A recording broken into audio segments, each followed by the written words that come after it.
Hi, I am Cassandra Scott. We are doing our second discovery and/or research assignments, and this is mine: Animals of the Indus, Their Presence in Indus Valley Art.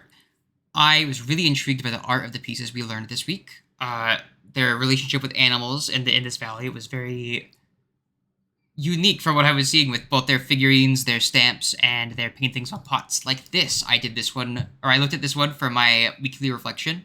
The two things in the middle are gazelles and or bulls with their giant horns, and along the top are these like loops and loops and loops are all of gazelles.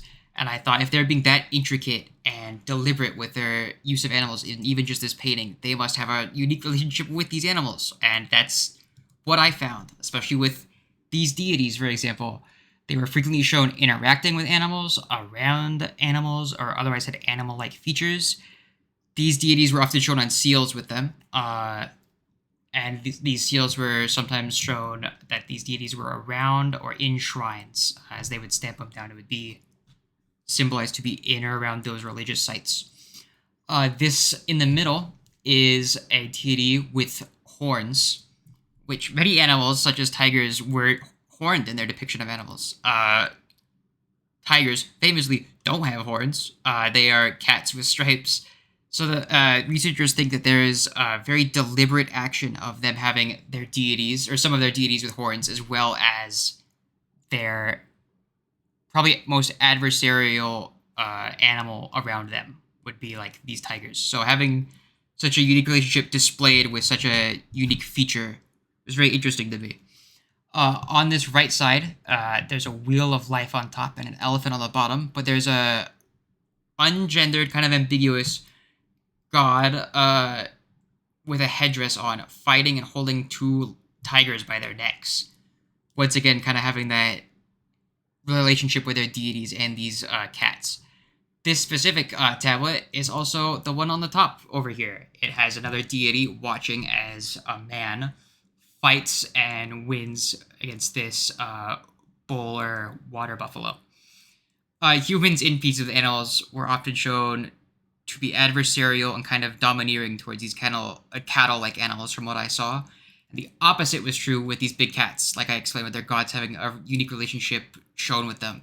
In this bottom piece, and the bottom left, is a man hiding from a tiger in a tree. And that almost exact layout is used in several different stamps that they have found.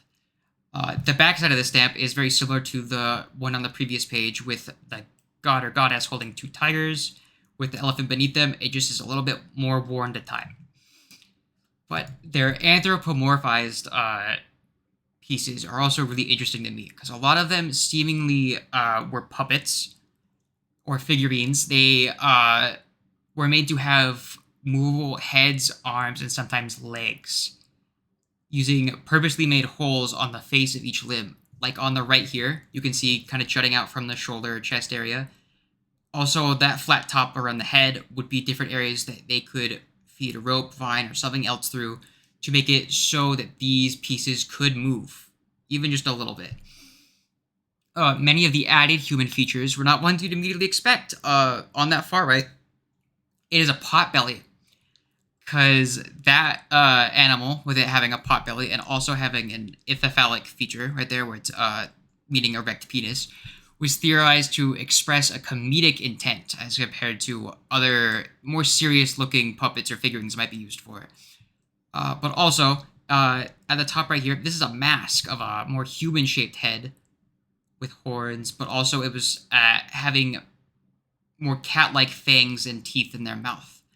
So this kind of being more toward animal gaining a couple of characteristics from humans, this being more human getting more characteristics from animals, I thought that was pretty unique, and I hadn't seen too much of that wide diaspora of a spectrum. There's also just their plain figurines. If you use the gallery that we have seen this week for the Indus Valley art, you will know that this bull in the top left is one of many that were found. Bulls and water buffalo and other type of cattle, very prominent in their art.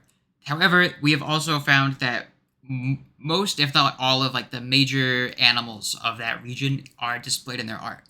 Like on the left, they think this is an anteater. Otherwise, they kind of just think it is an animal of undescribed of some kind, but that looks and feels like an anteater.